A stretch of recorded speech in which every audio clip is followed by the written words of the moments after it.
Okay, welcome back. On this deep dive, we're tackling a question that I think keeps a lot of people up at night.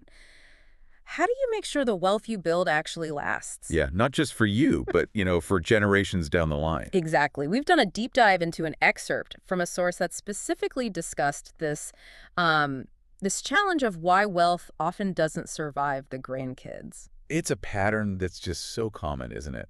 It's captured in that old saying, shirt sleeves to shirt sleeves in 3 generations. Right.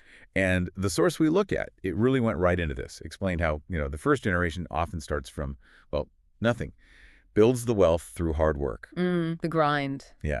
Then the second generation, they might inherit it, maybe maintain it, perhaps even expand it a bit. But then, boom, by the third generation, It's off and gone, back well, to square one, back to shirt sleeves. So the mission for this deep dive is to really unpack that saying. Why is this pattern so prevalent? Why does wealth fail to last? And maybe more importantly, what did this source say families can actually do about it? How can they beat those odds? precisely.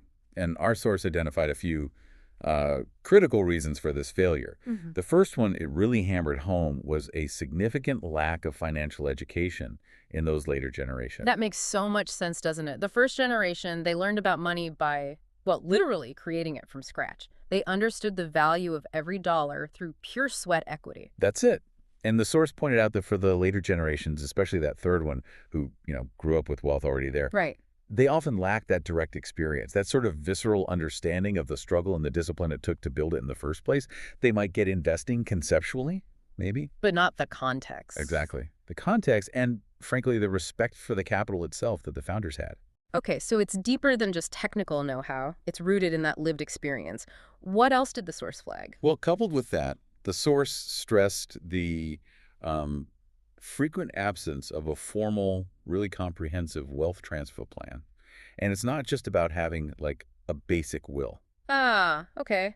So something much more thought out, like a real strategy for how the wealth passes down, how it's managed, maybe even spelling out the intentions behind it. Exactly that. Beyond just the legal nuts and bolts like wills or trusts, it's the lack of a clear, communicated plan for the wealth's purpose and its distribution across the generations. Hmm. And the third crucial factor mentioned, this one's maybe the toughest, the absence of shared family values around money, purpose, and responsibility. Ah, yeah. Because without that common ground, that shared understanding, wealth can easily become, what, a source of conflict or Yep. division. Or entitlement, even. Instead of being a tool for shared goals, that was a key insight from the source. Without that alignment on values, without a clear understanding of the wealth's purpose within the family, it's just far less likely to stick around. Okay, so the diagnosis is pretty clear then.